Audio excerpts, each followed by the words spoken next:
Mi nombre, para quien no me conoce, soy Silvina Ferreira dos Santos. Yo voy a estar a cargo de la coordinación de esta actividad y me va a acompañar en la tarea Aníbal Repeto. Cuando hace ya bastante tiempo empezamos con Alicia Levin a pensar esta actividad, siempre pensamos a este conversatorio como una especie de antesala. Así que les proponemos que ustedes también, ayudados por la virtualidad, nos imaginemos que estamos en este espacio, en este gran espacio, en el marco de la hospitalidad de la AEAPG, encontrándonos, viéndonos, saludándonos por el chat, empezando a dialogar, empezando a pensar, ¿no? De cara a un evento que nos espera en noviembre, el 19, 20, 21 de noviembre, que es el encuentro latinoamericano sobre el pensamiento de Donald Winnicott, y me parece que de esta manera vamos a compartir la expectativa y también la espera. Así que les doy la bienvenida y también invito a la presidenta de la asociación, de la EAPG, a la doctora Mónica Fabeluques, para que les dé la bienvenida en nombre de la institución. Gracias, Silvina. La verdad es que es un placer enorme, una alegría que la AEAPG sea sede de este conversatorio y poder recibirlos en nuestra casa, aunque sea sin el cafecito que hubiéramos tomado en la previa. La participación de la Escuela de Psicoterapia para Graduados lleva muchos años en los encuentros latinoamericanos de winnicottianos, y la verdad que en este momento además estamos celebrando que fue incorporada como parte del board de organización. Así que es un doble orgullo esta situación. Va a ser un placer seguramente conversar. Gracias a todos los panelistas que son queridos amigos de la casa, de Argentina y de Latinoamérica, y a todos los que eligieron esta mañana estar aquí para conversar juntos. Así que les devuelvo la palabra. Bienvenidos, buena actividad para todos. Gracias, Mónica. El encuentro de este año está organizado por AUDEP. Es un encuentro muy esperado porque iba a tener lugar el año pasado y por la pandemia venimos un poco demorados.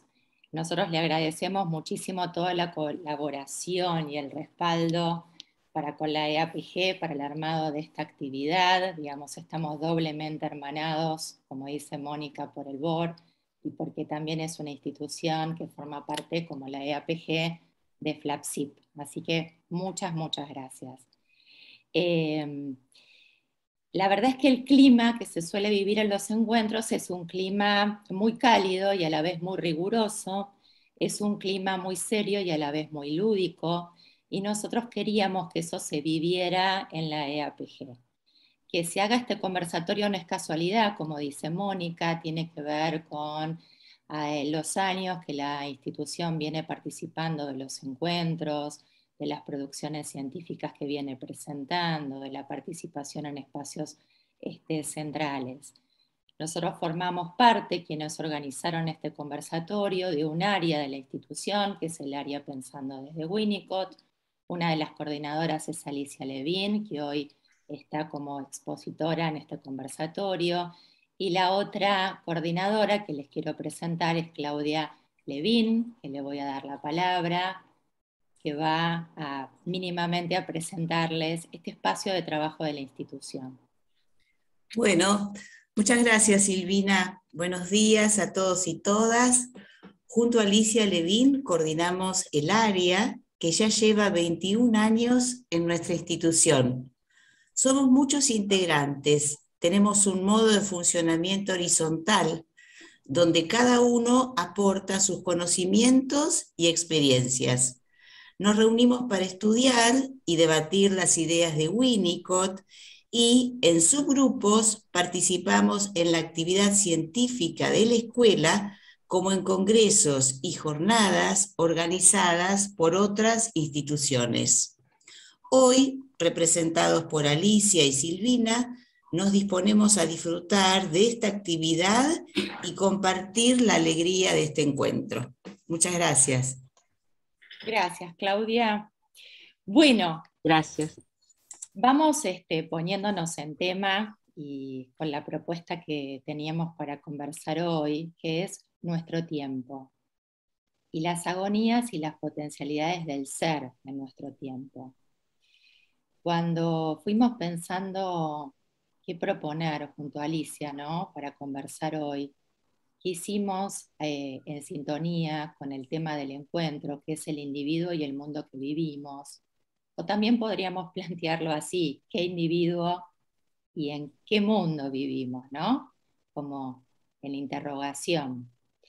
Quisimos agregar la dimensión más histórica y también política en la cuestión y conversar sobre el tiempo, sobre nuestro tiempo, tratando un poco de trascender la inmanencia que a veces tiene el tiempo y no quedarnos en pensar solo en lo pandémico, que ya, digamos, viene siendo pensado en sus incidencias sociales y sus incidencias psíquicas, ¿no? Sino ir un poquito más allá de eso y pensar en algunos procesos y tendencias que ya se venían produciendo y que quizás hace que no sea tan casual el COVID o esa ruptura en la continuidad existencial que representa y que ha representado la pandemia. Al mismo tiempo, pensar en nuestro tiempo no es nada sencillo ser contemporáneo. Es inevitable por una parte y al mismo tiempo, por la otra, es bastante problemático, ¿no? Cómo representarnos de manera nítida un devenir mientras que lo vamos viviendo. Parece bastante imposible, se nos va naturalizando. Es como que vamos siendo devorados por la historia.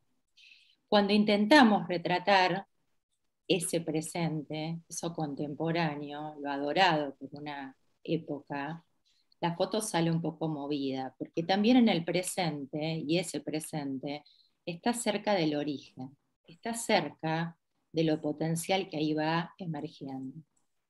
Agamben, recordando a otros filósofos como a Barthes y a Nietzsche, dice que hacer consideraciones sobre el presente es ocuparse de lo intempestivo, ¿no? Aquello que hace como desfasaje, y ese desfasaje es inherente al contemporáneo. Posiblemente para abarcar o para pensar en nuestro tiempo necesitemos dialogar entre diversas perspectivas. Por eso los que invitamos hoy a este conversatorio no son solo psicoanalistas, hoy también participa Pablo Farneda, y seguramente hablará de lo dislocado, de aquello que se sale de su sitio, de lo fuera de lugar, de aquello que genera perplejidad, pero también hable como intersticios, ¿no?, para pensar lo pensado y también dejar de saber lo ya sabido. Hable como un tiempo de oportunidad, muy fértil, ¿no?, que podemos capitalizarnos. Nos interesa pensar en agonías, en dificultades, en problemáticas, pero también en potencialidades que puedan ir emergiendo.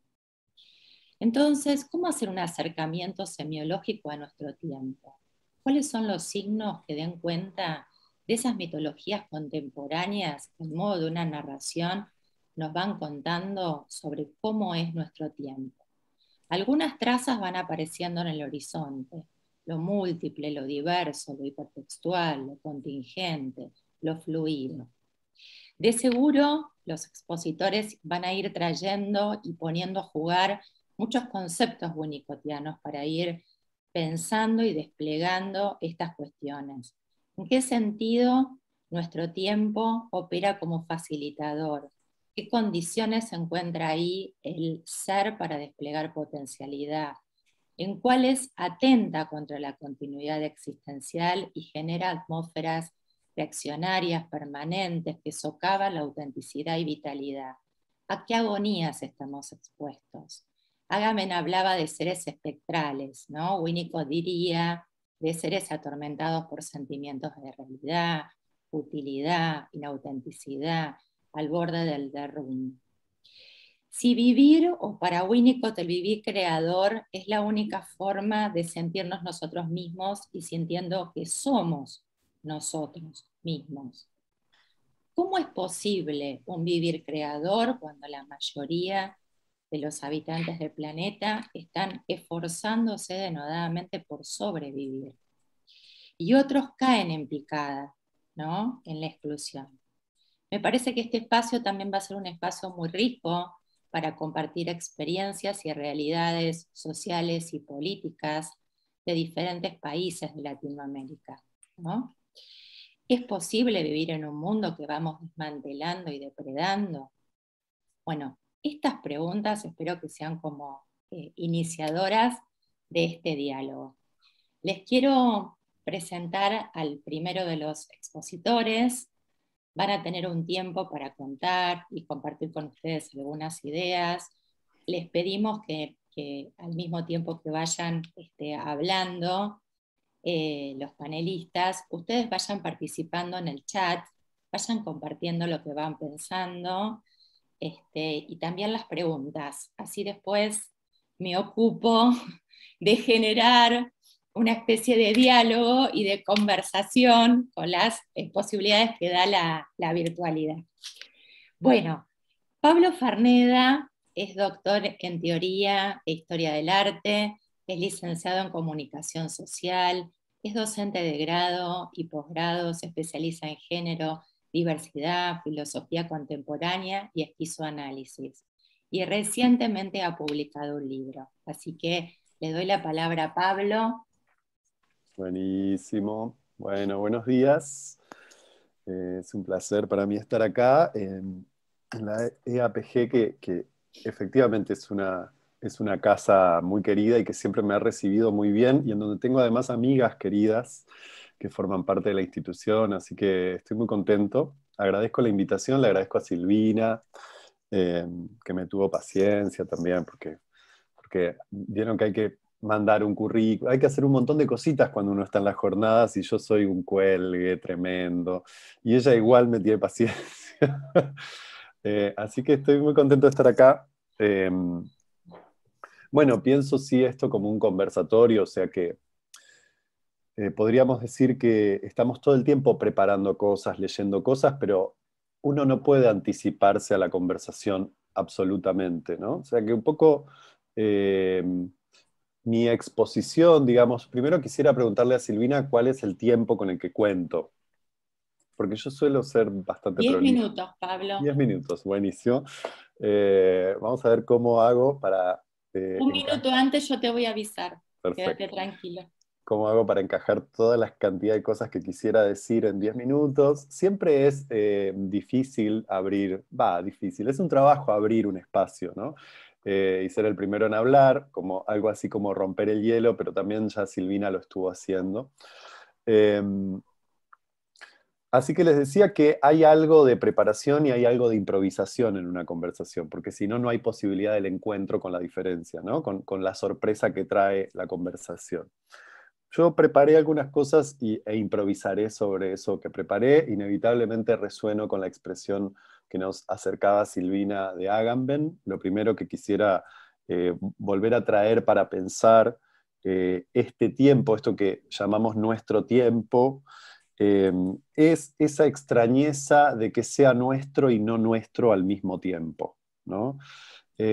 Agamben va a traer una expresión muy hermosa en su texto que se llama ¿Qué es ser contemporáneo?, que creo que es de donde Silvina tomaba estas ideas, y que me imagino que tal vez la mayoría de las personas que están aquí ya lo leyeron, porque es un texto que circula mucho.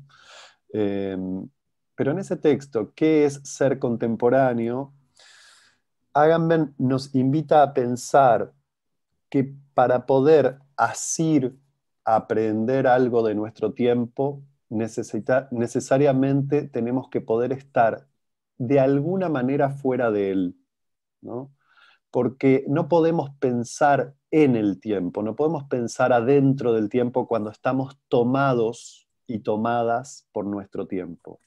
Necesitamos estar con nuestro tiempo, y ese es el con del contemporáneo, ¿no? Y estar con nuestro tiempo es estar al lado de nuestro tiempo y no totalmente sumergido en él. Por eso hay algo que pide, por lo menos esta premisa filosófica que nos invita a pensar Agamben, y es que podamos ser inactuales también, no solo estar preocupados por la actualidad de nuestros problemas, sino con un pie y una mirada y una sensibilidad siempre puesta en el borde y también afuera de nuestro propio tiempo y de nuestro propio mundo, ¿no? Y es una idea que en principio puede sonar rara y al mismo tiempo es muy hermosa, es como justamente apagar el noticiero por un rato, ¿no? O sea, dejar de estar en nuestro tiempo es apagar el noticiero. Y cuando digo apagar el noticiero es apagar todos esos discursos que nos exigen, por ejemplo, pronunciarnos inmediatamente sobre lo que está pasando. Bueno, la filosofía es esa invitación, inevitablemente yo hoy hablo desde ahí, eh, es esa invitación a bajarle el volumen a la inmediatez del presente, ¿no? Y poder experimentar algo de lo inactual. Y lo inactual llega por muchos medios a nuestra vida, ¿no? Llega por la literatura, por la filosofía, por el cine, por pensamientos de otras épocas, por pensamientos de otras culturas, inevitablemente. Por eso yo creo que es imposible pensar nuestro tiempo sin el acompañamiento de la historia y de la antropología, ¿no? En donde podamos ver otros tiempos que no son este y en donde podamos ver otros saberes y otras culturas que no son estas, porque no sé si no cómo vamos a hacer para pensar nuestro tiempo y nuestra cultura hoy, que se encuentra en una profunda crisis epistémica y ecológica, ¿no? Ecológica en un sentido amplio, en el sentido en que nos invitó a pensar Gregory Bateson, ¿no? Cuando nos hablaba de la ecología de la mente. O sea, estamos no solo en una crisis ecológica en el sentido de una ecología, de la ecología referida a la llamada naturaleza, estamos en una crisis de la ecología de nuestra mente cultural, ¿no? Eh, y entonces hay mucho ahí para pensar, creo, por fuera de la inmediatez y para dejarnos sorprender con la diferencia, con la heterogeneidad de otros modos de pensar, ¿no? Bueno, esta idea que quería traer y resaltar, que es poder ser contemporáneo, es estar al lado del tiempo y no estar totalmente tomados y tomadas por el tiempo, ¿no? Esto me parece fundamental. Y entonces ser contemporáneos es también estar, para retomar esa expresión que Silvina invitaba a que yo refuerce, es poder estar algo dislocados y dislocadas de nuestro tiempo, ¿no? A mí me interesa esa expresión, la expresión de la dislocación es una expresión que vengo investigando desde hace bastante tiempo, efectivamente, porque vengo tratando de pensar cómo las transformaciones de nuestra época, específicamente en el plano que tiene que ver con los géneros, las corporalidades, las sexualidades y los modos del amor, nos han dislocado de nuestros lugares conocidos, de nuestros modos de ser conocidos. Y en la dislocación, algo que traemos cuando lo pensamos en un sentido muy concreto y literal, una dislocación es que algo se sale de su lugar. Pero cuando lo pensamos además en el sentido corporal, en el sentido más cotidiano de la palabra, una dislocación nos duele. Entonces, hay algo de ese dolor, ¿no? De esa, para retomar la expresión, agonía, ¿no? A la que voy a volver ahora igual. Hay algo de esa agonía, de ese dolor que provoca la dislocación y que puede ser, ¿no? Que nos deje congelados y congeladas en el dolor, pero también puede ser una gran oportunidad para pensar, ¿no? Justamente porque algo se corrió, porque algo se dislocó, y entonces, lo digo así, Jacques Derrida dice, allí en donde se produce una dislocación, se cuelan los espectros, se cuelan los fantasmas. ¿Qué significa que se cuelan los fantasmas? Es que aparecen otros modos de existencia a los cuales habitualmente no le hemos dado lugar porque no los vemos como a los fantasmas, ¿no? Claramente que acá hay que tomar la expresión fantasma en un sentido filosófico y no únicamente psicoanalítico. No digo que no psicoanalítico, pero digo, hay que ir con esa expresión del fantasma a una noción filosófica que tiene una larga tradición desde Platón en adelante, ¿no? Y que Derrida va a reafirmar. Por las dislocaciones se nos cuelan fantasmas, voy a retomar esta expresión así, fantasmas, monstruos y sirenas. todas esas figuras que salen de las clasificaciones, justamente que están dislocadas de las clasificaciones de la normalidad y que nos fuerzan a pensarnos, no solo a pensarles, ¿no? No solo a pensar al otro, a lo otro, sino a pensarnos, en tanto los que quedamos dislocados y lo que queda dislocado es nuestro cuerpo en el encuentro con la diferencia. Porque si no, caemos en esta posición de un sujeto, ¿no? De un sujeto total, podríamos decir así, que se encuentra con la diferencia y la diferencia sería su objeto a pensar. Entonces volvemos a esta dicotomía de la tradición moderna, que es el binarismo sujeto-objeto, ¿no? Cuando en realidad lo que nos pasa en el encuentro con la diferencia es que la diferencia nos perturba, y nos duele, y nos incomoda. Yo creo que necesitamos digamos, la dislocación es inevitable. Ahora, lo que necesitamos es poder abrazarla y no rechazarla. O sea, poder contactar con la incomodidad que nos produce la diferencia, allí en donde creíamos que teníamos todo clasificado, todo sabido, ¿no? Ni hablar en el mundo psicopatológico de los diagnósticos, por ejemplo, para acercarme a un campo que les es a ustedes afín y familiar. Yo inevitablemente tengo con el psicoanálisis una amistad extranjera, diría Ulloa, ¿no? Porque es mi pasión, el psicoanálisis es mi pasión y es un mundo con el que converso todo el tiempo, y es hermoso no serlo. Es hermoso, no, así como tampoco soy filósofo, digo, me dedico a la filosofía, pero no soy filósofo, ni soy licenciado en filosofía, tampoco soy psicoanalista, y sin embargo sostengo con estas no voy a decir disciplinas, sino con estas artes, ¿no? Que es el psicoanálisis y la filosofía, una relación de amistad extranjera, ¿no? Pablo, Sí, estamos en el minuto final. ¿Querés dejar buenísimo. como algunas cuestiones para retomar después? Bueno, sí, dejo. Así relanzamos el diálogo. Perfecto. Dale. Dejo una pequeña idea, digamos, que es que justamente en el medio de estas dislocaciones podemos encontrarnos con el agón, y no solo con la agonía en el sentido más cotidiano del término.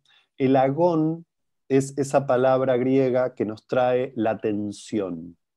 El agón también es la tensión entre la vida y la muerte, por eso se habla de la agonía como ese momento final, ¿no? Que no es final, que es un momento de paso o de pasaje, por lo menos para mí. Pero el agón es esa tensión entre fuerzas, ¿no?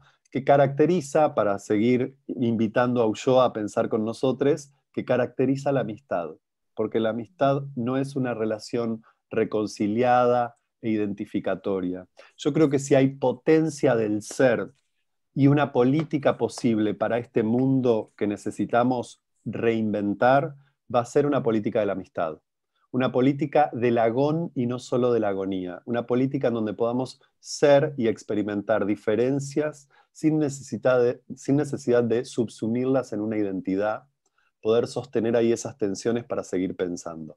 Dejo eso, que es para larguísimo, pero lo tiré arriba de la mesa.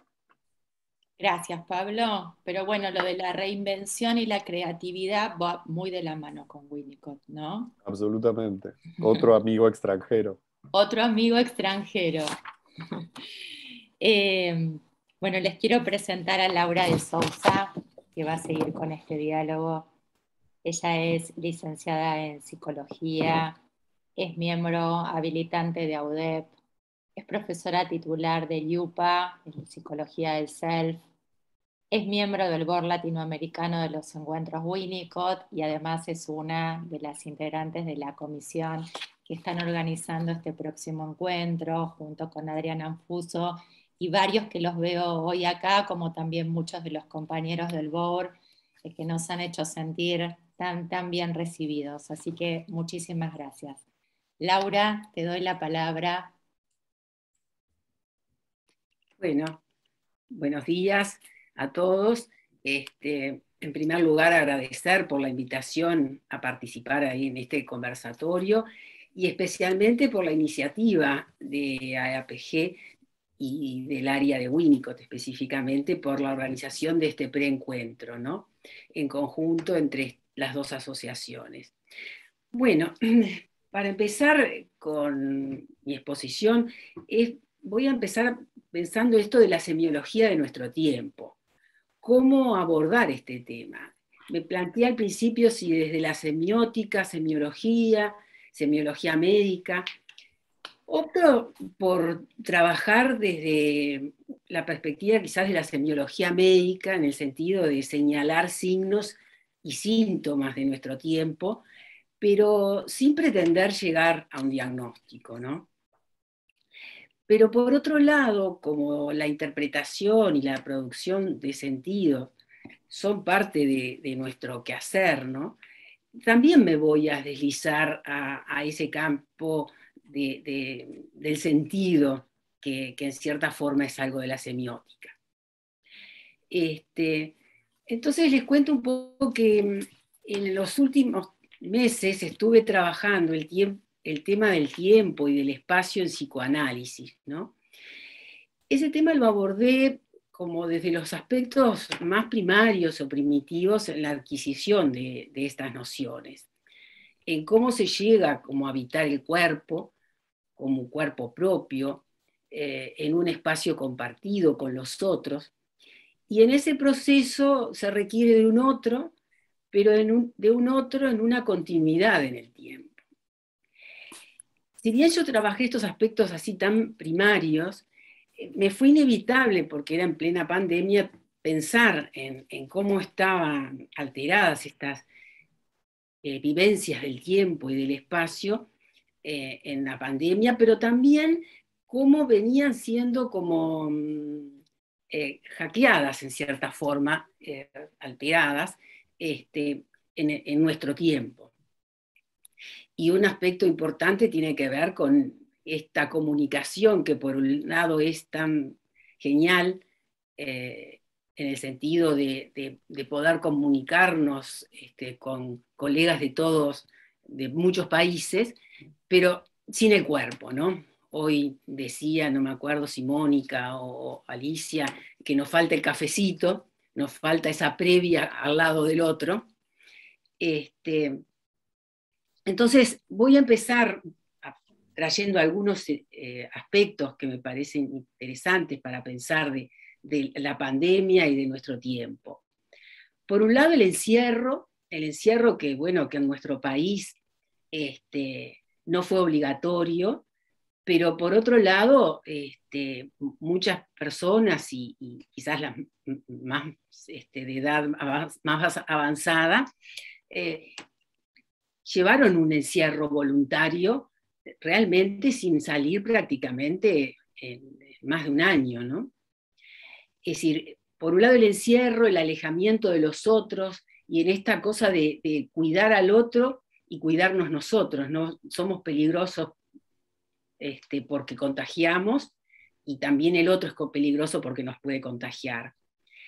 Y el otro aspecto es cómo pasamos a vivir en un tiempo detenido, en espacios vacíos, limitados a nuestros hogares, muchas veces en espacios reducidos o sin espacio personal.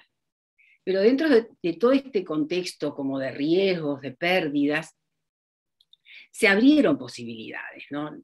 Y por un lado tiene que ver con esta mayor comunicación y contacto con personas de todos los lugares.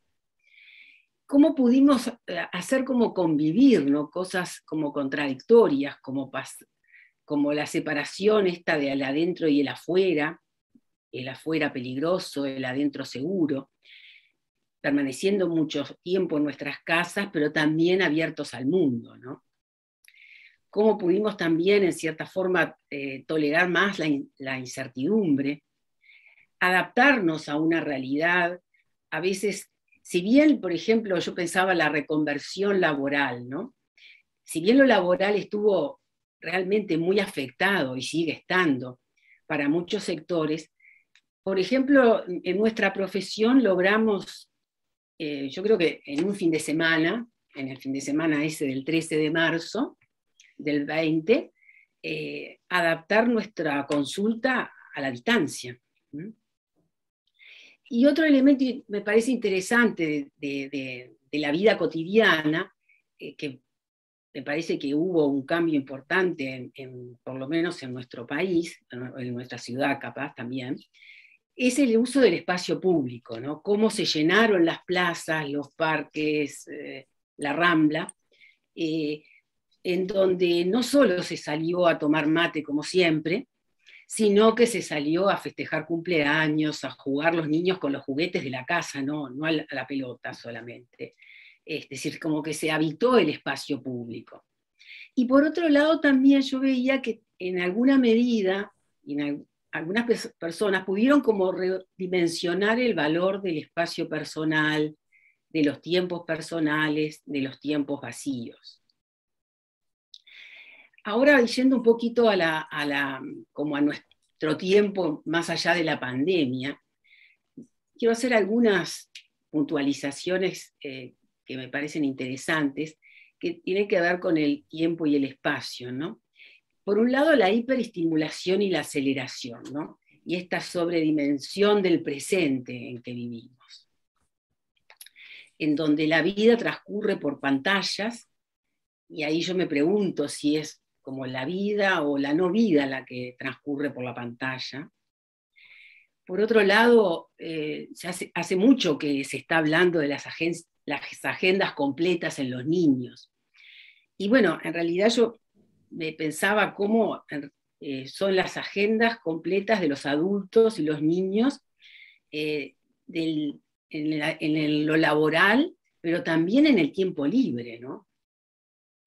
Entonces, estos aspectos creo que inciden en las vivencias del tiempo, del espacio, también en la atención, en la concentración. Hemos comentado en los grupos, por ejemplo, de estudio, que tenemos, qué difícil se nos hace sentarnos a leer en este tiempo. Las alteraciones del sueño, y todo esto cómo inciden en otros padecimientos, como puede ser la depresión, el suicidio. Ahora, saliendo un poco de estas puntualizaciones que yo quise destacar, me quería tomar algunos aportes del filósofo coreano Byung-Chul Han, que de dos libros, uno de la sociedad del cansancio, el tema de la sociedad del rendimiento, y del otro libro, la sociedad paliativa, la fobia al dolor y la sociedad de la supervivencia. Él plantea, ¿no?, que la sociedad disciplinada de Foucault, en donde eran sujetos de la obediencia y de las obligaciones, esta sociedad disciplinada, en nuestra sociedad actual, se mantiene la disciplina, pero él plantea, bueno, cómo se agrega el rendimiento y la búsqueda de la productividad, ¿no? Es una sociedad que se caracteriza por el poder, los proyectos, las iniciativas, la motivación. Es una sociedad sumamente exigida, ¿no?, por la disciplina y el rendimiento. Y por otro lado, en el otro libro plantea este tema de la fobia al dolor, ¿no? Es una sociedad con miedo al sufrimiento, anestesiada, dice él, que evita todo dolor. Es como la sociedad del me gusta, ¿no? Y una sociedad que bueno, que no da lugar como a los conflictos, a las discrepancias, a la posibilidad de confrontación, ¿no? Pensaba que eso lo podemos vivir en lo cotidiano también, en los grupos de WhatsApp, en muchos grupos de WhatsApp donde uno prácticamente solo puede decir me gusta, y si discrepa, se guarda la opinión. Bueno, es una sociedad de las grietas, ¿no?, de las polaridades. Y entonces, en esta fobia al dolor, también está el tema del alejamiento perdón que se me desconectó la computadora, pero creo que tengo carga igual.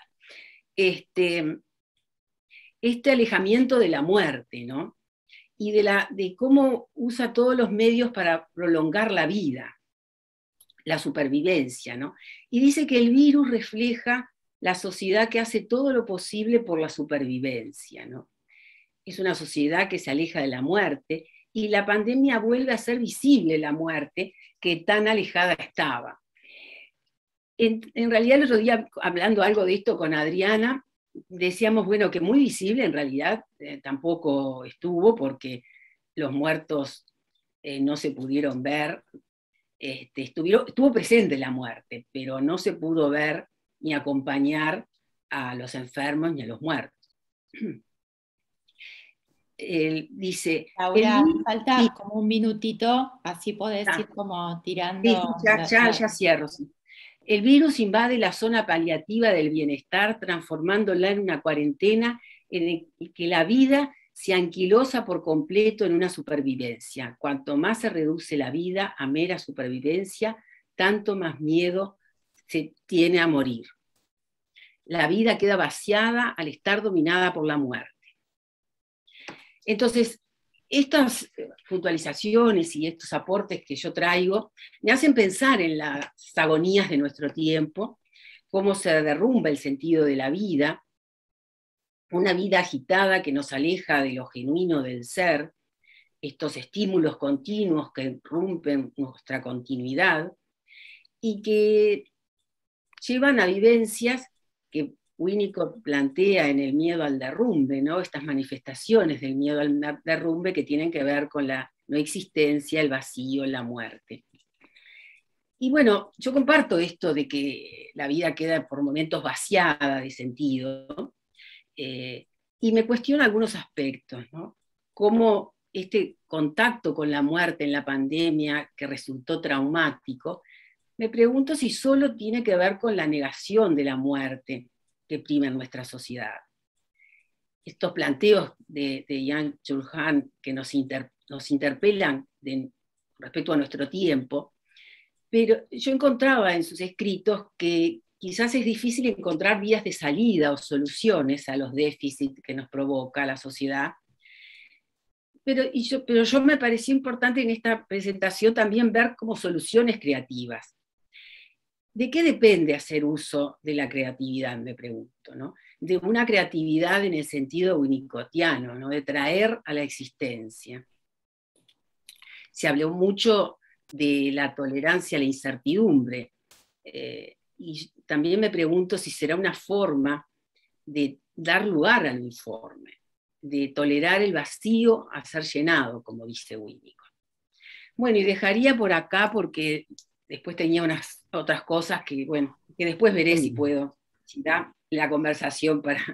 Las puedes incluir después en el diálogo, ¿no? Claro.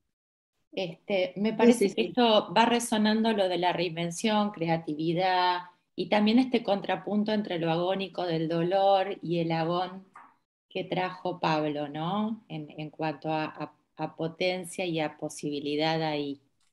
Bueno, les quiero presentar, vayan escribiendo en el chat, estamos juntando todos los comentarios y las preguntas en simultáneo. Están escribiendo tanto. Les quiero presentar a Alicia Levin. Alicia es psicóloga y psicoanalista, es magíster en psicoanálisis, es cofundadora del área Pensando desde Winnicott, desde la Escuela de Psicoterapia, es profesora titular en la ULAM y en la AEAPG, es coinvestigadora con IAU AEAPG, ha sido presidenta de la institución. Actualmente es coordinadora de la maestría en psicoanálisis, ULAM AEAPG, y es miembro del board de los encuentros latinoamericanos sobre Winnicott. Bueno, Alicia, te escuchamos. Bueno, gracias.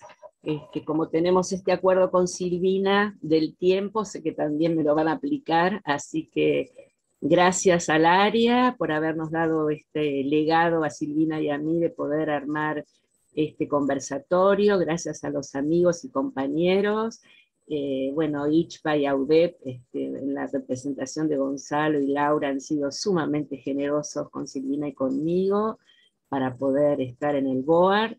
que es la primera vez que está en la escuela y que todos los demás son años y años, que lo conté el otro día, ¿no? Adriana Puso y Laura, desde Miguel Ángel Rubinstein y Propato, que ahí vamos. Así que, y es muy impresionante, recién chateaba con Mónica Fabelú, que es con la presidenta, que casi estamos tomando los mismos filósofos, y además, Pablo, habíamos decidido que un filósofo inaugure, que Adriana Puso lo aplaudía, y Laura le mandó a Silvina el trabajo, porque a mí me parece que Agamben y Byung-Chul Han, por lo menos a los psicoanalistas y Derrida y Deleuze, nos permiten pensar. Así que especialmente le agradezco a Lili Felber que nos pasó el trabajo a Silvina y a mí de Agamben, y por suerte cada uno tomó una parte distinta. Lo que voy a leer, que es breve, está escrito por Silvina Ferreira y por mí. Silvina no se autopresentó, la conocemos, es licenciada en psicología, profesora titular de intervenciones clínicas en infancias y adolescencias en Maimónides, ex miembro del Consejo Directivo de la Asociación Escuela, y entre los libros más recientes está Bitácora de Travesía Clínica, Los Adolescentes y la Virtualidad de los Tiempos, y hace muy poco también sacamos un libro que vamos a presentar en el encuentro de Winnicott, Realidades y Experiencias, que compilé yo, pero trabajamos un montón de los que estamos acá. Así que bueno, estas palabras son de ambas y van para poder disparar y despegar en este espacio. Claudia, como siempre, muy agradecida a compartir el área en la coordinación contigo.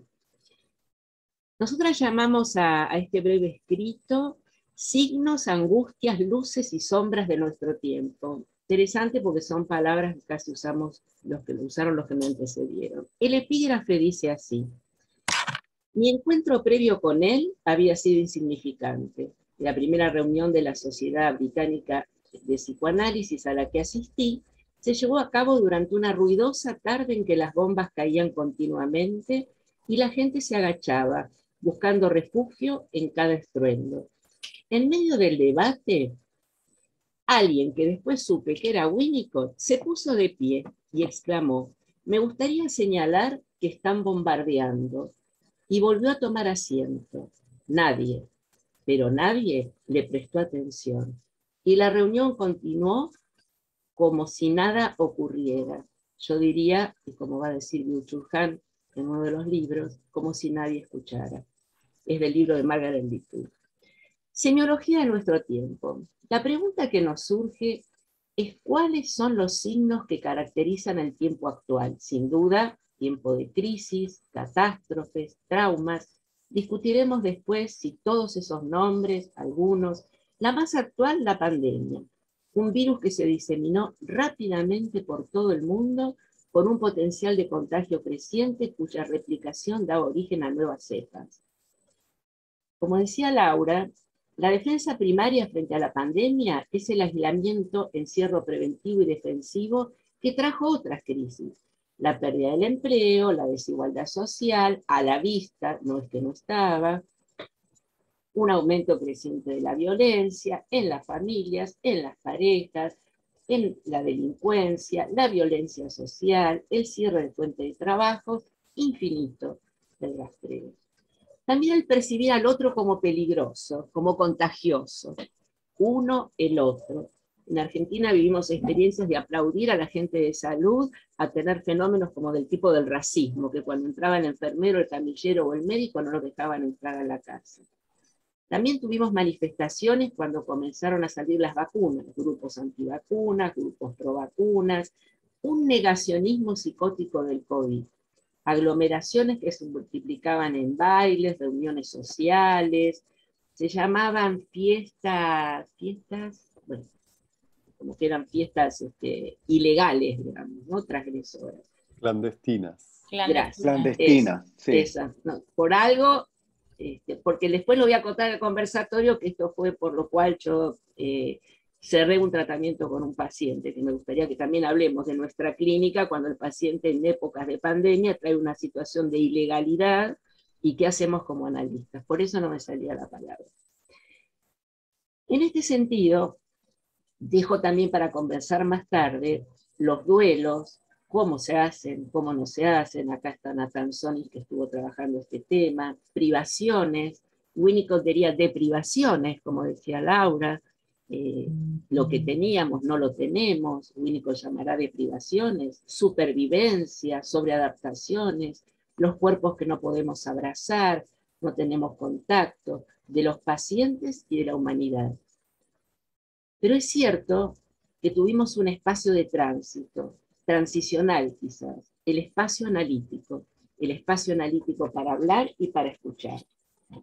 Por un lado fueron bajando los casos, después subían. Ayer atendí una paciente en Oxford, tenían 40.000 contagios, países que iban abriendo, países que iban cerrando. Me gustó lo de Pablo, como no, que lo trae Agamben, no. ¿Qué pasa cuando no miramos el noticioso y esas líneas rojas en la Argentina? El otro punto que escribimos con Silvina es agonías. De más está decir que las agonías que provocó el COVID y provoca se viven dramáticamente, por ejemplo, en las salas de terapia intensiva. Hay una doble agonía, la del trastorno respiratorio, y la otra es que en caso de fallecer se muere solo y la familia está sola. Situación casi irrepresentable para el aparato psíquico, muy difícil de procesar. Todavía quedan en nuestras retinas los campos de tumbas cavadas, sobre todo ver en varios países, más cerca, más lejos. Laura comentaba en una conversación con Adriana, todo nuevo, o en realidad algunas cosas estaban y no las veíamos. Pero además tenemos que hablar de la agonía del planeta, es decir, un calentamiento global y una agonía climática que cada vez empeora y vino para quedarse. Y ya estaba, y ya estaba.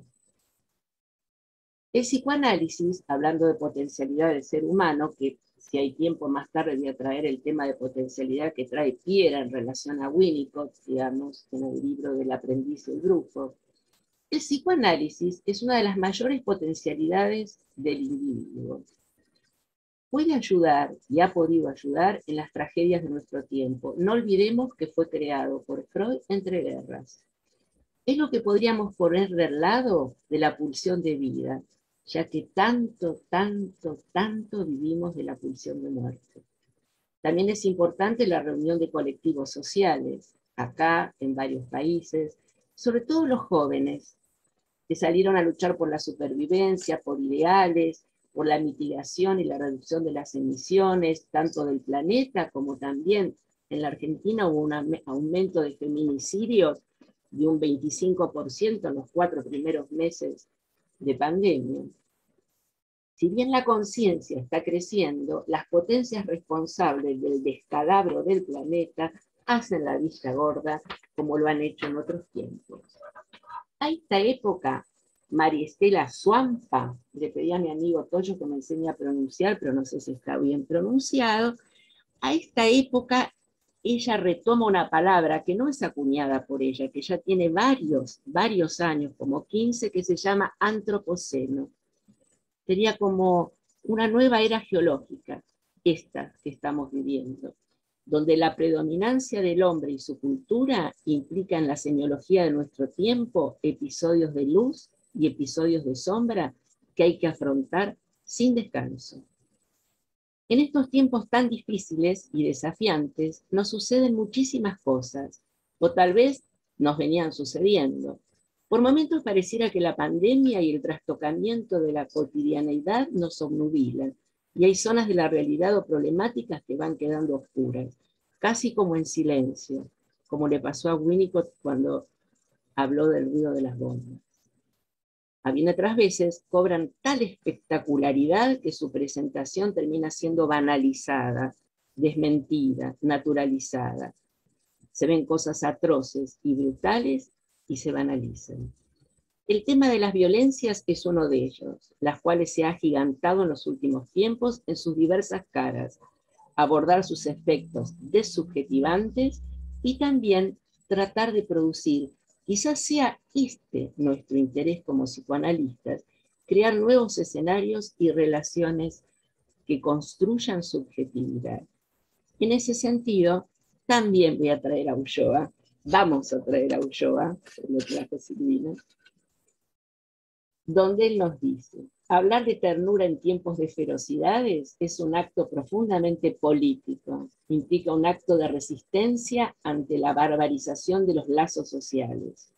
La ternura, pensada como base ética del sujeto y un modo posible de desarticular las lógicas de dominio de la otredad en sus diversas facetas. No puedo no estar invitada a pensar cuando Winnicott crea la consulta terapéutica. El área trabajó y trabaja todo el año el modelo de consulta terapéutica.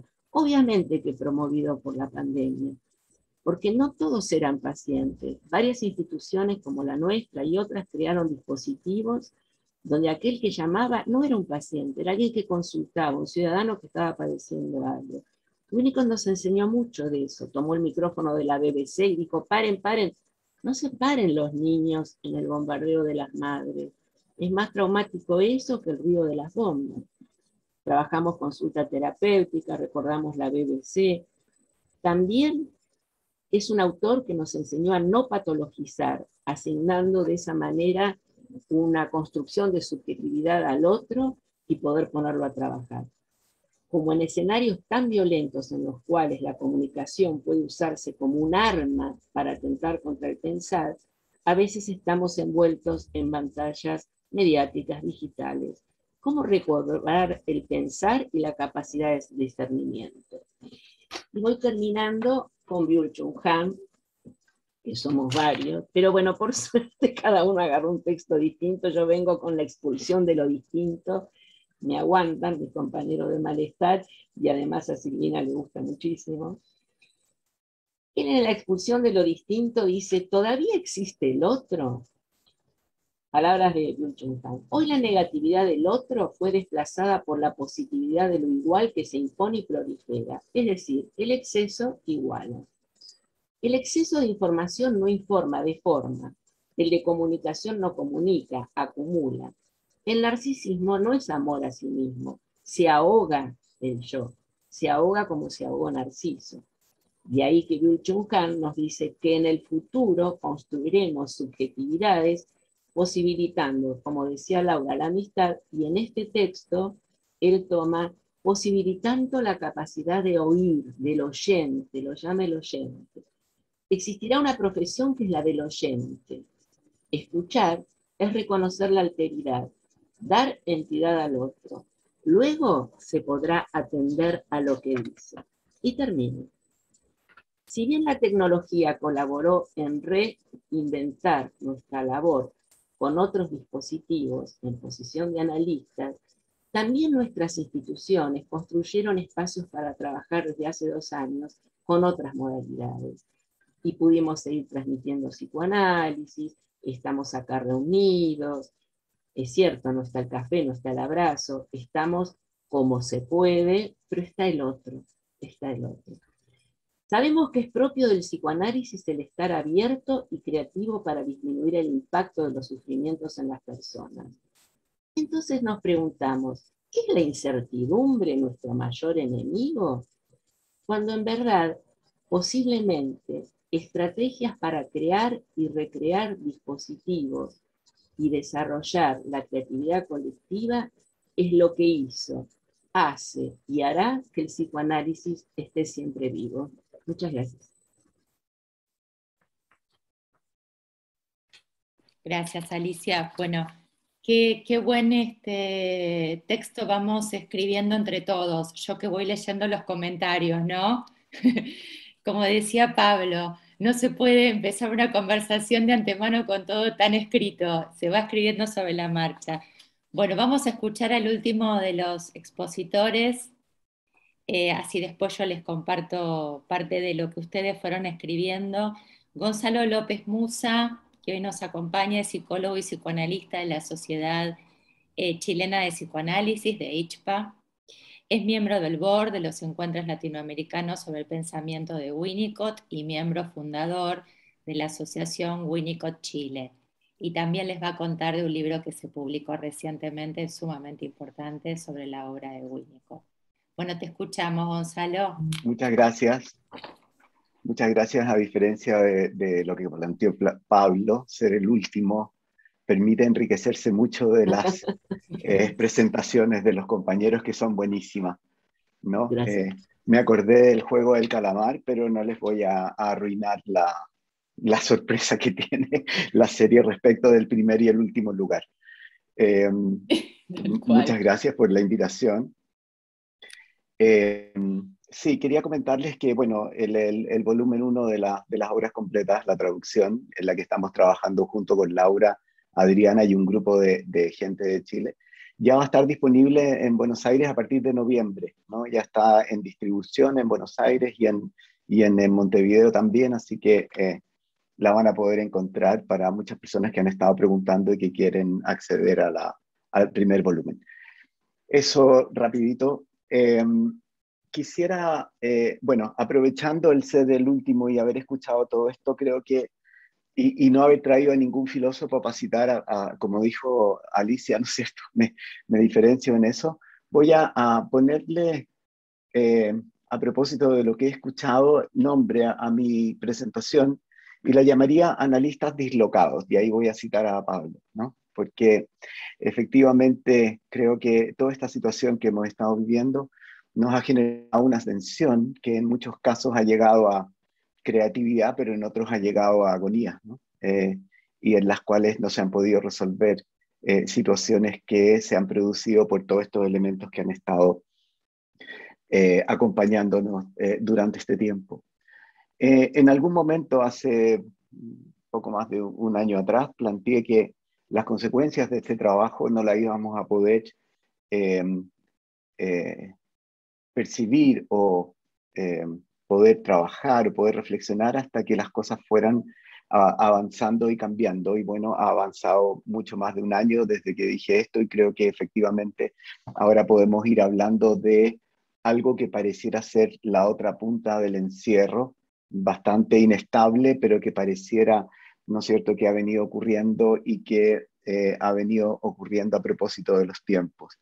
En este a posteriori, ¿no es cierto?, vamos a poder ir incluyendo las reflexiones acerca del efecto del encierro de prácticamente 2 años en el analista. Y quisiera centrarme, ¿no es cierto?, en ciertos aspectos ligados al analista en este momento. Voy a proponer 2 temas respecto de esto para tratar de contribuir a la conversación. En conversaciones con colegas y amigos me ha resultado interesante 2 aspectos que quisiera destacar. La decisión de algunos analistas de mantener el setting remoto y su expresión del deseo de no volver a presencial, que eso me llama la atención. Y también el comentario respecto de pacientes que prefieren no volver por temas prácticos. Por ejemplo, traslados, tiempos, comodidades, tacos, que efectivamente son atendibles, no son reales. Los tiempos se han organizado de otras maneras durante este periodo, ¿no es cierto?, sin traslados, etc. Pero atendiendo a estos argumentos como si fueran relevantes y dejando de lado de la escucha el tema de la resistencia y del efecto de la pandemia y del encierro en ellos y su relación con la vuelta a la calle y los temores. Es importante, por supuesto, destacar las excepciones, porque creo que prácticamente todos estamos trabajando con pacientes que viven en lugares muy remotos, distantes o incluso en el extranjero, y que no pueden asistir presencialmente y que tuvieron la posibilidad de acceder a análisis que antes de los trabajos remotos no podían hacer. Por ejemplo, análisis con analistas que trabajan en su lengua materna, ¿no?, que para muchas personas que han emigrado es una dificultad, ¿no? Me dio la impresión al escucharlos, a los analistas, que la pérdida de la subjetividad y la homologación de la situación, como si todos estuviéramos viviendo lo mismo, se podría tal vez simbolizar con el síntoma de muchos contagiados de COVID, la pérdida del olfato y del gusto. Como si hubiéramos perdido, algunos más que otros, las sensaciones relacionadas con una parte de nuestro trabajo, el olor y el sabor del análisis y de la presencia. Un recuerdo que tengo y que les quiero compartir de mi analista es que en alguna que otra ocasión, al llegar a su consulta antes de tocar la puerta, tenía la sensación de que no estaba debido a la ausencia del olor característico del lugar. Debo decir que en las escasas ocasiones que esto ocurrió, efectivamente no estaba. Es como si hubiéramos perdido u olvidado como síntoma el sabor y el olor del trabajo con los pacientes. Y a través de esta fisura, de esta falla perceptiva, se estuvieran colando resistencias transformadas en argumentos considerados como razonables. Me demoro mucho en llegar, me es más cómodo trabajar desde la casa. Muchos analistas vivimos situaciones de trabajo muy favorables. Particularmente yo pude trabajar desde el sur de Chile durante varios meses con las sesiones online en lugares con vista a ríos o lagos y naturaleza exuberante que no tenemos en Santiago, en nuestra consulta habitual, con vista a otros edificios, smog, tráfico y ruido de la ciudad, etc. Ciertamente que las condiciones dentro de la prohibición fueron muy favorables y envidiables incluso, pero dentro de la restricción y el distanciamiento obligatorio. ¿Qué más tentador que desear mantener este marco dentro de lo posible, pero ahora en condiciones de apertura que pondrían el trabajo con el paciente en la sesión en segundo lugar respecto de mi propia comodidad o placer? ¿No? Quiero traer una cita no textual de Freud en su proyecto de psicología. Al hablar de las neuronas omega, las neuronas de la conciencia, dice que la posibilidad de percibir cualidades sensibles del estímulo está en el rango medio de la cantidad. Por sobre este rango medio se registra como displacer y por debajo del rango medio se registra como placer y se pierde la cualidad perceptiva. Si el placer predomina por sobre el decir del paciente, no podré percibir las cualidades sensibles del contenido de la sesión y el paciente queda por detrás del placer-displacer, lo que tiene una relación directa con la pérdida de la abstinencia, donde el placer o la gratificación de los aspectos propios del analista predominan y por lo tanto impiden su escucha. Es decir, desaparece la subjetividad del paciente como foco del trabajo y de la lectura de sus contenidos. ¿Será esto parecido a la pérdida material del olfato y del gusto al escuchar las frases que justifican la no vuelta a la presencialidad? No puedo dejar de mencionar la propuesta de nuestra amiga Noemí Lustgarten de la escucha sensible del analista en su libro El cuerpo en la experiencia psicoanalítica, que plantea un cambio en la postura del analista, pero que requiere precisamente la capacidad de la percepción de las cualidades sensibles propuesta por Freud en 1895. Desde otra perspectiva, y a pesar de lo anterior, hablando de las resistencias, como segunda reflexión, más relacionado con lo remoto y la posibilidad de la escucha analítica, más que con las resistencias del analista que lo dificultan o imposibilitan, o incluso de la pandemia y el COVID, digamos, ¿no? Por ser un convencido de la idea de que el análisis está en la mente del analista y no en el setting o en el encuadre, debo igualmente sostener que si el analista no cree que se pueda hacer un análisis intermediado por una pantalla, la posibilidad de que los elementos que pensamos que concurren a una sesión va a ser imposible que lo hagan. Pero a la inversa, que sí podría ocurrir si un analista se dispone a trabajar con la ilusión, quiero plantear la idea de la ilusión a la manera de Winnicott, de que se va a encontrar con el análisis en el lugar donde lo está construyendo con y para su paciente. De la misma manera que en los trabajos e intercambios que hacemos vía plataforma, no solo compartimos texto, como lo que está ocurriendo acá, ¿no es cierto?, sino que experiencias que afectan e incluso pueden llegar a emocionar, tanto positiva como negativamente al que escucha, creo que la bidimensionalidad de la pantalla se puede corregir a través de la disposición a ilusionar y enloquecer un poco. Regresión y preocupación materna analítica primaria en el decir de Winnicott, para completar la tridimensionalidad necesaria para hacer del encuentro un encuentro real, sin enloquecer, obviamente, pensando que ambos estamos en el mismo lugar, por ejemplo, pero dejando de lado la distancia en los momentos de encuentro, por ejemplo, de la interpretación de la transferencia en el espacio transicional o potencial del juego, que puede ser construido entre los dos participantes distanciados, pero que a la vez en esos momentos estarían en el mismo potencial lugar. En el decir de Lucio Gutiérrez, la tramitación alucinatoria en Winnicott, es decir, entregarse a la experiencia alucinatoria inmersiva ahora conmigo y pudiendo tolerarla en ese espacio compartido intermedio, ni interno ni externo, ni externo, sin verlo como amenazante. El deseo del analista hace funcionar ese lugar como un lugar de análisis donde se mantiene la subjetividad del paciente, ya no perturbada por los efectos arrasadores de la pandemia. El malestar propuesto por Freud encuentra otras de las manifestaciones actuales que lo confirman como un elemento necesario de todo trabajo en análisis. La dislocación, como dijo Pablo, y el dolor asociado a ella. La situación nunca es lo que debería ser, y esto queda más patente aún en el uso de las plataformas. Muchas gracias. Eso, para generar, ¿no es cierto?, gracias, conversación. Gonzalo. Sí, Ajá. más desde la clínica y desde los Sí. analistas, ¿no? Bueno, seguramente ustedes escuchándose también, como dijo Gonzalo, se les fueron enlazando ideas. Yo voy a ir sumando comentarios que de todos los que estamos en la reunión fueron trayendo, y pueden ir agregando, ahora cuando les dé nuevamente la palabra, cosas que quedaron sin ser dichas. Bueno, María Casariego suma a todas las referencias filosóficas que fuimos planteando en el conversatorio a Bauman con los tiempos líquidos.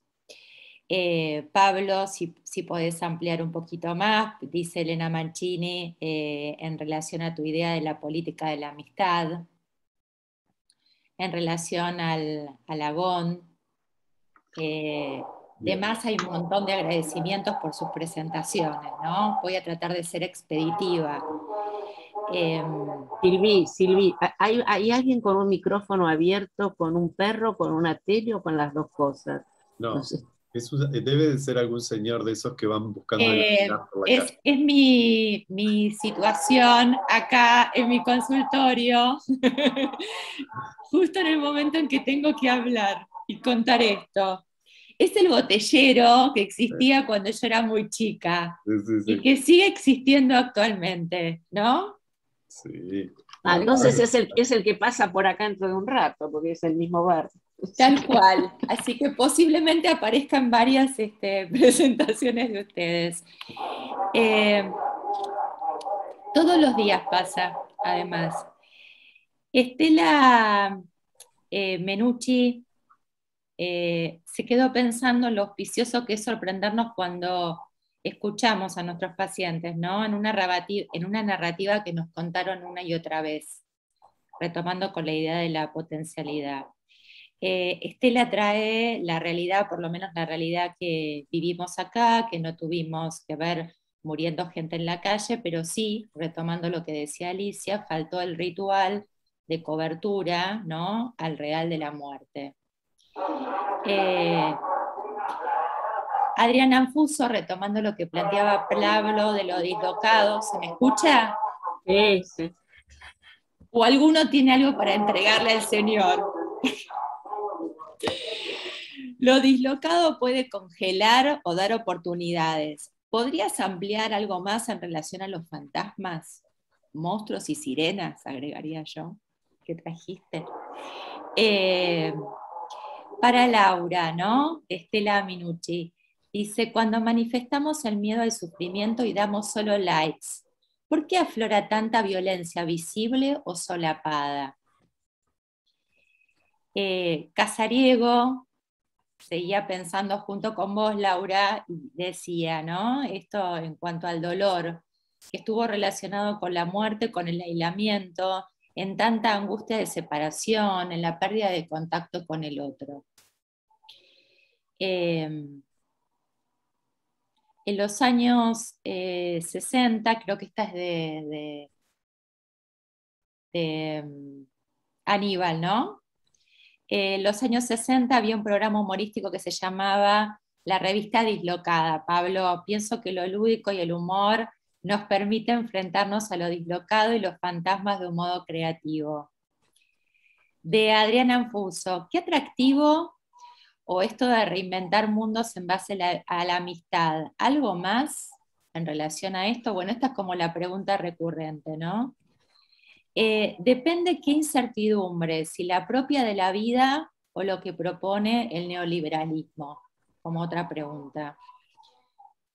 ¿Cómo podemos, dice Adriana Cabuli, cómo podemos pensar, por un lado, la sociedad que no da lugar para el conflicto, en las redes sociales donde todo parece ser feliz, que genera la idea que el otro está siempre alegre y resuelto, y a la vez cantidad de consultas que tenemos actualmente los analistas, tanto en lo privado, en las prepagas, en los centros asistenciales? ¿Podemos pensar lo público como apariencia de felicidad y lo íntimo como cargado de incertidumbres? Winnicott mostró como un psicoanalista, dice Estela, no puede estar desconectado de su contexto, por la cita que traía Alicia al comenzar el trabajo, ¿no? Pero también, como decía Pablo, puede apagar el televisor para poder pensar, como es necesario. Qué difícil procesar todo lo que nos viene pasando, plantea Marita Urucho, ¿no? La entrada al aislamiento, la salida. Los cuerpos, dice Natalia, se vuelven compatibles con las agonías de su época, lo que se viene produciendo devino en apropiaciones vertiginosas que lograron coagular desigualadamente.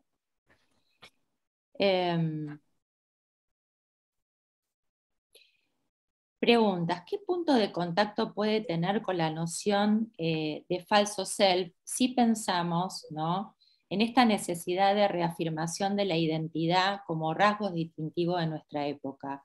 ¿Podría ser una respuesta defensiva a lo difuso de nuestro tiempo? Me gustaría que Pablo ampliara también la idea en relación al agón. Gonzalo, muy interesante la pérdida del olfato, que sería uno de los sentidos más primitivos en el ser humano, y muchos pacientes describían una sensación de ajenidad al no reconocer los olores. Yo agregaría que esto del sabor y del olfato es algo que está recortado en la virtualidad, como registro de lo sensible, ¿no? Es una de las dificultades de armar esa experiencia sensible que decía Gonzalo. Es la fobia, voy a leer esta última, así les doy la palabra, porque ya es como mucho, pero algunas son recurrentes. Pensaba, dice Mónica, que agradece muchísimo las presentaciones, ¿es la fobia al dolor, citado de Han, una versión de la no capacidad para tolerar la frustración que implica desde Freud una tramitación problemática con la lectura de la realidad? ¿O abre a otra perspectiva? ¿Se puede vincular con los negacionistas? Por otra parte, les preguntaría si piensan que hay una capacidad de dolor suficientemente bueno en este contemporáneo de la pandemia. Me refiero a algunos que se cuidaron de contactos sociales y otros que se asilaron casi en un búnker, expulsando al otro que mencionaba Alicia. Bueno, les voy a ir dando la palabra a Pablo, en el mismo orden, así retoman algunas de las preguntas o cosas que ustedes quieran incluir, ¿no? No vamos a ser obsesivos en esta reunión. Si no, no se puede conservar, no se puede conversar, somos muy conservadores. Ay, qué bueno, pasamos de la conversación a la conservación. ¿Viste? Bueno, qué difícil poder, y al mismo tiempo qué desafío lindo poder enganchar tantas resonancias. A ver si lo logro. Voy a intentarlo en un par de minutos. Lo que aparecía en la pregunta con el agón cuando uno va a la etimología de la palabra, y es algo que nos divierte, para mí ir a la etimología de la palabra es como seguir jugando como cuando era chico con el diccionario y eso, ¿no? Y se encuentran cosas muy sorpresivas. Yo diría que tal vez algo para mí de lo más grave que nos ha pasado en nuestra política del lenguaje en general, en la tradición moderna, es haber perdido toda esa cantidad inmensa de palabras ambiguas, de palabras paradójicas, ¿no? Con agón pasa eso, porque agón presenta esta sensación y esta experiencia de la agonía, de lo padeciente, pero al mismo tiempo es la tensión, ¿no? Es la tensión vital el agón. El agón en griego significa la contienda, ¿no? Y nace de una cultura en donde, una cultura profundamente agónica, en donde nace la democracia, justamente, ¿no? La democracia es un tipo de agón muy particular, que es la discusión, ¿no? Pero no solo la democracia, sino que, entre comillas, digo, nace la democracia, porque digo, en nuestro relato colonial europeo, la democracia nació en Grecia. Podríamos tener otros relatos, ¿no? También decimos, en la Grecia antigua nació la filosofía, podríamos tener otros relatos, ese también es un relato colonial, ¿no? Pero, ¿qué es la filosofía sino la conversación? Hablando de la conversación, justamente que traía Silvina, ¿no? La conversación es un agón, no es un estar de acuerdo en todos los puntos, porque si no, no conversamos, si no, simplemente respondemos que sí con la cabeza, ¿no? Entonces, hay algo muy hermoso de pensar la filosofía, y es que la filosofía, para los griegos, nace como una práctica agonística, que es un pensar en contrapunto, ¿no? Esa relación es una relación erótica. El agón es una relación también erótica, por eso la filosofía no puede transmitirse si no es en una relación erótica. La paideia griega es un tipo de institución atravesada por una erótica de la transmisión, algo que nuestras instituciones pierden y que es muy problemático de intentar volver a traer, ¿no? Porque para los griegos era una erótica bien concreta del cuerpo, es un tipo de contacto entre los cuerpos, la paideia también, ¿no? Por eso estas tres dimensiones, que es la discusión política, la discusión filosófica y el aprendizaje de la filosofía, y la erótica de los cuerpos, van siempre juntas y se transmiten juntas, ¿no? No se transmiten por separado. En toda esa amalgama de experiencias está el agón, ¿no? En lo erótico, en la conversación, en la filosofía, en la política, y ahí aparece el vínculo privilegiado para esta tradición griega. Tal vez los estoy idealizando mucho, pero no importa, voy a usar esta idealización que estoy haciendo de los griegos, que es el vínculo de amistad. Porque el vínculo de amistad es ese vínculo agónico y erótico por excelencia, en un sentido amplio de la palabra erótica. Nuestro problema tal vez es que la erótica haya colapsado en la expresión sexualidad y la sexualidad haya colapsado en la expresión genitalidad, ¿no? En el mundo de la genitalidad. Erótica en un sentido muy amplio acá, ¿no? Entonces, poder pensar la amistad como ese vínculo tenso, el tenso al cual tiendo, ¿no? Recuerden que Ulloa traía la palabra pretender. En la amistad hay un pretender, una tensión, algo que me atrae. Eso es el filos de la filosofía. ¿Qué es el filos? No es solo el amor en el sentido de amor a la filosofía, sino una tendencia, una atracción en el cuerpo que me arrastra hacia, ¿no? Ese es el filos. Bueno, la amistad es un tipo de política que no pretende subsumirnos ni en una identidad, y esto es lo que me parece más interesante, ni en una exclusividad, como sí lo hace nuestro modelo del amor y de la pareja en esta cultura en los últimos siglos, ¿no? Entonces me parece que hay algo muy interesante para explorar como política de la época, como vínculo político de la época a la amistad, e incluso como vínculo analítico, saliendo del imaginario. No estoy diciendo, bueno, el analista es amigo del analizante, ¿no? No en el sentido cotidiano, sino en este sentido, digámoslo así, más griego. Hay un vínculo amistoso en esa práctica analítica, ¿no? Que no pierde para mí nada de la abstinencia. No pierde para mí nada de la abstinencia. ¿Por qué? Y perdonen, me tomo un minutito más para decir algo que engancha también con lo de Silvia. Quisiera enganchar con 1000 cosas, pero no puedo. Que es que no se pretende en ese vínculo algo del orden para mí, o sea, en el vínculo de amistad no se pretende algo del orden de la empatía, palabra con la que yo me llevo muy mal, y que me molesta mucho, que me parece una antipolítica de los vínculos, ¿no? Porque justamente para mí, tal como se usa muchas veces en el sentido común, la empatía es aquello que tiende a una identificación en el sentido de casi les diría, para retomar el término que traía Alicia, una comprensión en términos del antropoceno, en términos solamente humanos, ¿no? La empatía, en ese sentido, me parece que se ha vuelto como un término de la época así superficial y fácil, ¿no? Como fácil convocar a la empatía. Y en realidad, lo más interesante que nos puede pasar es que nos tensemos, ¿no? Justamente que haya filos y que haya ternura también, como esa experiencia en donde no empatizo con el otro, sino que tenso con el otro en la diferencia, ¿no? Y sí, creo que, continuando algo de lo que trae, bueno, yo lo voy a decir así, pero resonando con esto que traía Alicia, hay un agotamiento del antropoceno. Hay un agotamiento del antropoceno, y el antropoceno para mí tiene que ser esta época, ¿no? De la cual salgamos lo más rápidamente posible para inventar otra, porque hemos visto que el humanismo moderno, europeo, colonial, no da para más, ¿no? Entonces nos obliga a pensar todas las categorías. Gracias, Pablo. Le quiero dar la palabra a Laura, así porque estamos casi en el final, y lo que estoy haciendo, para que no se pierdan determinadas cosas, es mandarles por WhatsApp a los expositores algunos comentarios, algunas preguntas. Así yo no tomo ese tiempo, ¿ok?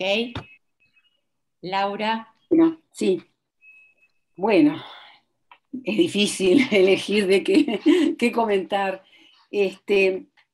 Me parece un placer todo lo que se ha expuesto hoy acá, y quería, más que tomar cosas concretas de cada uno, que también me resulta muy difícil cuál elegir, hacer como un comentario que tiene que ver con todo lo que me parece que está surgiendo, esto de la amistad o de cómo podemos tener salidas a estas agonías de nuestro tiempo, y pensar en lo que me produce de placer, y el escuchar, por ejemplo, a Pablo, ¿no? Y el poder escuchar a otro que coincide en muchos de los aspectos de repente en los planteos que hacemos y de las cuestiones, pero también nos trae desde otro punto de vista otras cosas, y me parece que eso es lo rico. Hemos tenido la oportunidad de trabajar mucho por pantallas en nuestras asociaciones, en grupo, y creo que eso hemos rescatado mucho la posibilidad de sostenernos a través de esto, ¿no? Pero también destaco esto, de poder trabajar con otros, ¿no? Con otros que nos aporten otras cosas. Después, bueno, capaz que elijo decir algo de lo que no había podido plantear en la presentación, porque me parece que puede dar cuenta de algunas cosas que se trabajaron y que se preguntaron, y algo de lo que planteaba también Gonzalo en su presentación. Yo había elegido hacer una síntesis de unos videos que en la otra actividad preparatoria del encuentro, que fue el año pasado, colegas del BOAR enviaron y nosotros difundimos en la web. Y Guillermo Carvajal se discutía sobre el tema del espacio virtual. Y él planteaba que el espacio virtual, bueno, las diferencias, las cosas que se pierden, bueno, no me voy a extender mucho en eso porque ya se habló, pero él decía de que es un espacio lleno de paradojas, ¿no? Con esto de la cercanía, la distancia, la intimidad, el no contacto, pero que es un mundo que desconocemos, y yo apunto un poco a esto. Él decía, bueno, capaz que no lo tenemos que pensar como un espacio virtual a lo Winnicott, un espacio potencial, sino que quizás lo tendríamos que pensar como un nuevo espacio, un nuevo espacio en la medida de que tiene potencialidades, porque tiene esta posibilidad de encuentro y de afectos en juego, pero también hay cosas que no sabemos. Entonces él planteaba esto, que como un cuarto espacio, como un espacio que diferente. un nuevo espacio. Me parece que eso es algo como para, él decía que, bueno, que en un futuro iba a hacer un trabajo, que quizás ya lo tenga, pero es para pensarlo, ¿no? Y bueno, dejaría por acá para dar lugar a los otros compañeros. Ok, Laura, gracias. Bueno, le voy a dar la palabra, si estás de acuerdo, a Alicia Gonzalo, porque seguramente así ya sumamos los agradecimientos hacia el cierre de la actividad. ¿Te parece? Y después Ok. que hable Gonzalo, Hablas vos y ahí ya vas. y ahí Nu y Eve, que somos acá las chicas, Cerramos con agradecimiento. cerramos. Dale, Muchas Gonzalo. gracias. Gonzalo, dale. Bueno, muchas gracias por los comentarios, gracias por Lili. las presentaciones, de verdad. Han sido temas que nos están dando vuelta a todos, ¿no es cierto? Y que se organizan de alguna forma en estos encuentros y que tienden a generar esta posibilidad de ir tensionando, como decía Pablo, de ir como, ¿no es cierto?, estirando un poco más uno también su propia capacidad de ir pensando y de ir pensando sobre las propias cosas que dijo, ¿no? A través de las preguntas voy pensando en algo que me ocurrió y que quisiera destacar respecto del tema que han hecho comentarios sobre el tema del olfato y del gusto a propósito del análisis, ¿no? Y es que conversando precisamente de este tema, estaba con una colega que es mi señora, que es Sofía, sobre un paciente de ella que le había ocurrido esto, pero no solamente le ocurrió a propósito de la pérdida de los sentidos, sino que además le ocurre que empieza a perder el interés por comer, empieza a perder el interés por cosas que precisamente le interesaban y empieza a verse comprometido el tema del deseo, ¿no es cierto? Con posibilidades de ir armando incluso algunos síntomas depresivos. Es decir, la pérdida de estos dos sentidos de alguna forma va generando, ¿no es cierto?, una caída de piezas de dominó sobre otros elementos que podrían tener que ver con lo que yo les decía como una pregunta, tal vez la pérdida del deseo de volver a lo presencial, ¿no? Como un elemento que se va encadenando y que va terminando siendo el resultado de alguna pérdida que anestesia y que al anestesiar quita el sabor y el interés de algo que va a ser distinto en la presencia. Un colega comentaba, ¿no es cierto?, de que efectivamente a través del teléfono se conectaba y se concentraba mejor en el discurso, y que efectivamente sí ocurre eso, ¿no es cierto?, de que la voz llega en un contexto de la asociación libre y etcétera. Pero hay pacientes que evaden el discurso, que evaden la palabra, y que en sus experiencias del análisis, ¿no es cierto?, sus expresiones de aquello que está ocurriendo, como dice Winnicott, ocurre más bien en el ámbito de la regresión, o ocurre más bien en el ámbito de la vivencia, y escapa a la palabra, porque no encuentra palabras para eso. Y entonces ahí, desde mi perspectiva, el olfato y el gusto son mucho más relevantes, ¿no es cierto? Y una de las cosas que trae Noemí respecto de la escucha sensible es que ella lo pone, y aquí voy a tomar a lo que decía Pablo, como un acto amoroso del analista con su paciente, ¿no? Como un acto delicado que depende de lo amoroso y que efectivamente no tiene nada que ver con la abstinencia, en ese caso. Pero en el otro caso, ¿no es cierto?, en un a priori donde yo tomo decisiones respecto de algo en que me pongo en primer lugar, ahí sí que tiene que ver con la abstinencia, ¿no? Son dos elementos diferentes de la expresión de esto. Y lo último que quería mencionar, que siempre lo pienso a propósito de las bombas sobre el hombre, que trajo, ¿no es cierto?, Alicia, es que todos los que hemos leído el caso Ricardito de Melanie Klein, nos hemos podido dar cuenta de que la guerra real y concreta no fue un actor relevante en el relato de Melanie Klein, ¿no? No apareció como un elemento relevante, apareció como un trasfondo para la identificación proyectiva, para la simbolización, para la expresión de la envidia, etc.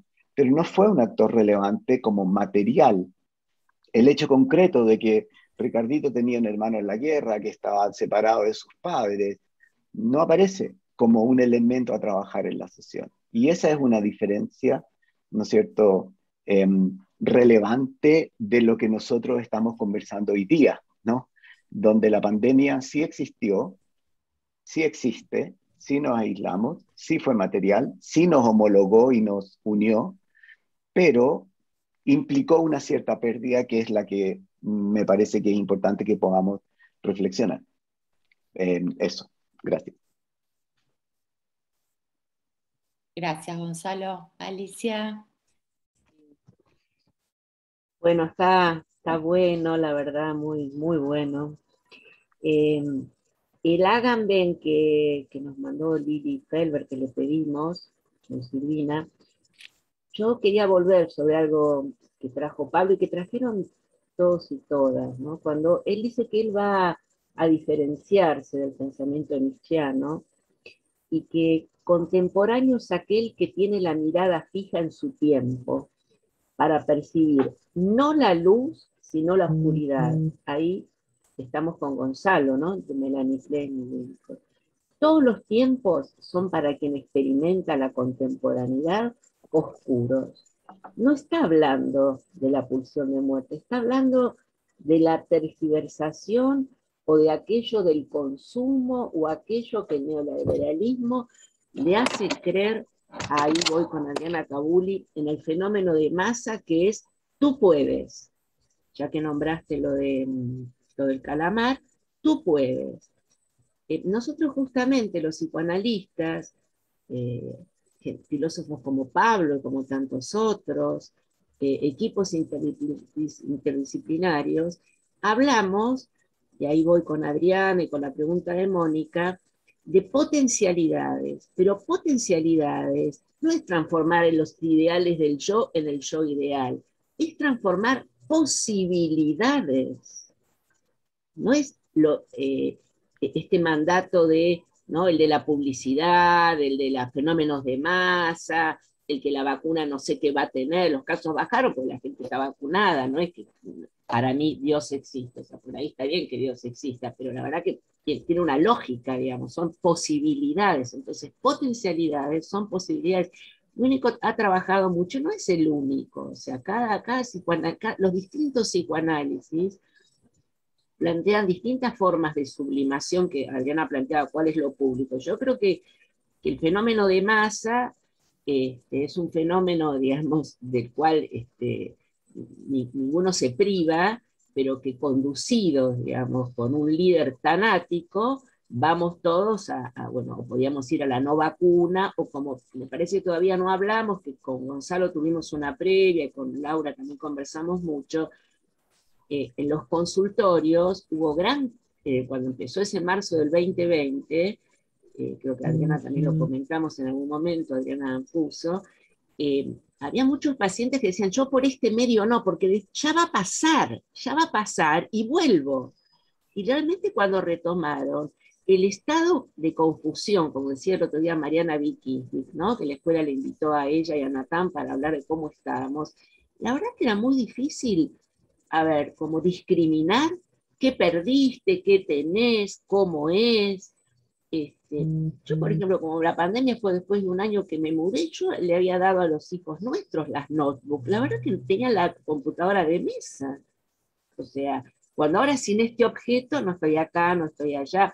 A ver, entonces, me parece que en esta pregunta, ahora de Adriana Cabuli, en la subjetividad, en lo íntimo, es revisar en el análisis, en lo familiar, en los vínculos, en ese nosotros, ¿no?, que es otro lugar, no es vos o yo, a ver las posibilidades, ¿no? El otro día escuchaba un sociólogo que decía que el único elemento tecnológico compartido por toda la humanidad, por los más carenciados y los más potentes, ha sido el celular.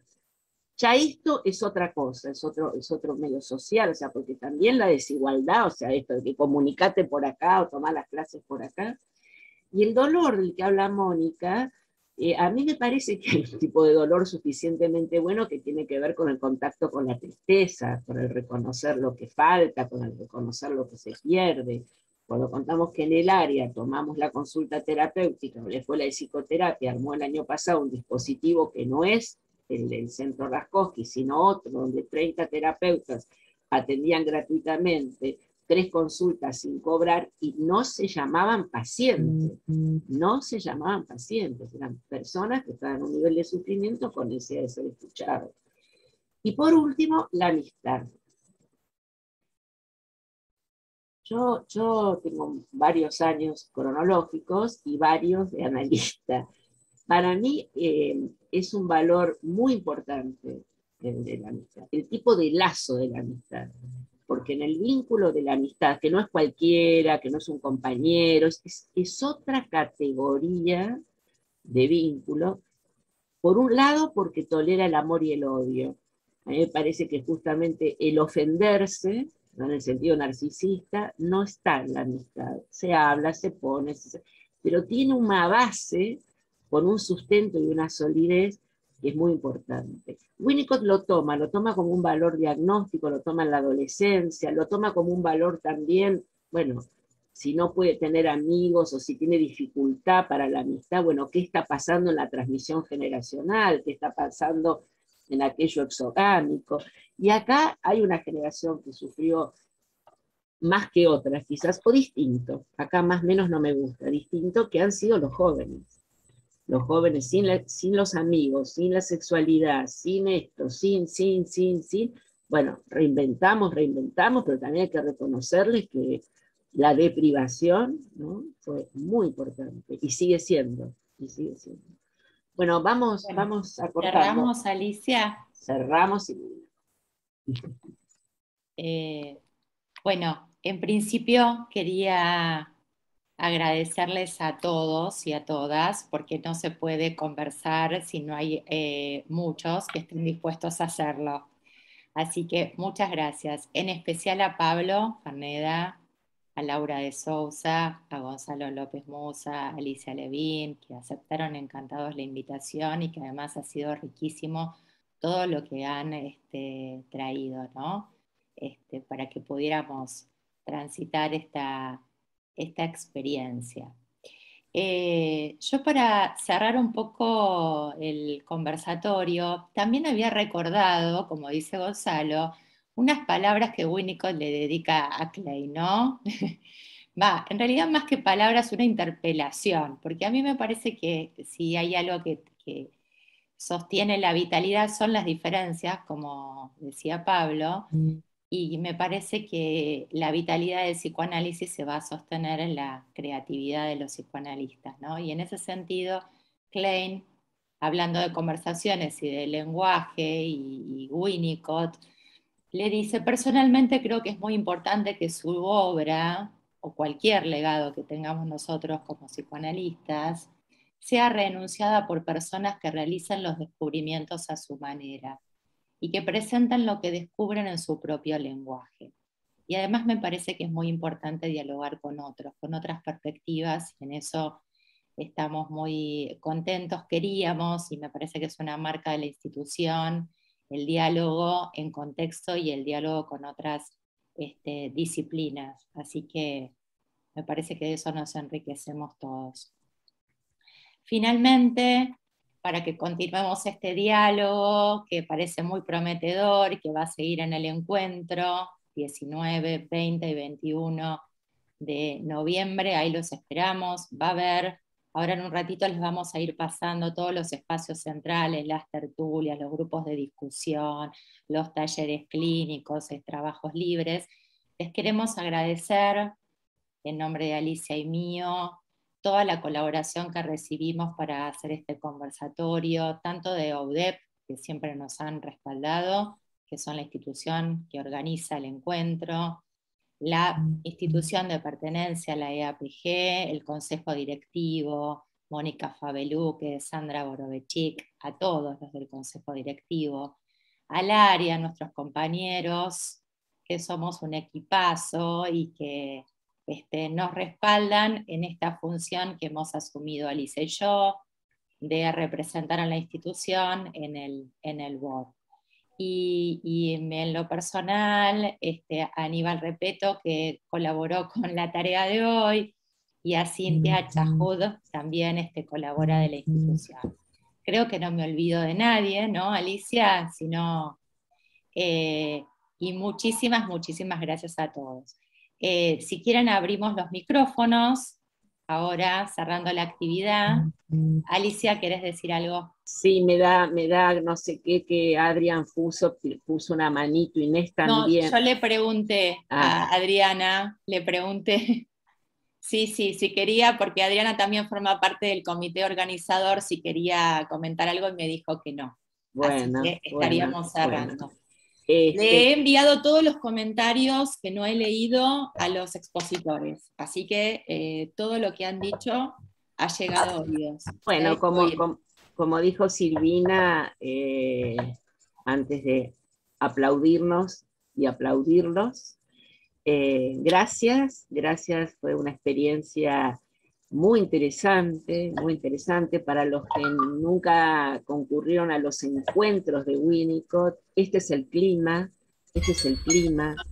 el clima lo hacemos entre todos, o sea, el clima de escuchar, de pensar. Acá particularmente hubo algo muy enhebrado, y como dijo Silvina, hemos contado con mucho respaldo, tanto del BOAR, que por primera vez estamos, tanto del área que coordinamos Claudia y yo, que nos transfirieron esta responsabilidad que hoy disfrutamos, tanto del consejo directivo, especialmente de la coordinadora de áreas, que es Sandra Borodetti, y de la presidenta, y la sensación de compromiso y de estar involucrados que han tenido todos los presentes, se los agradecemos.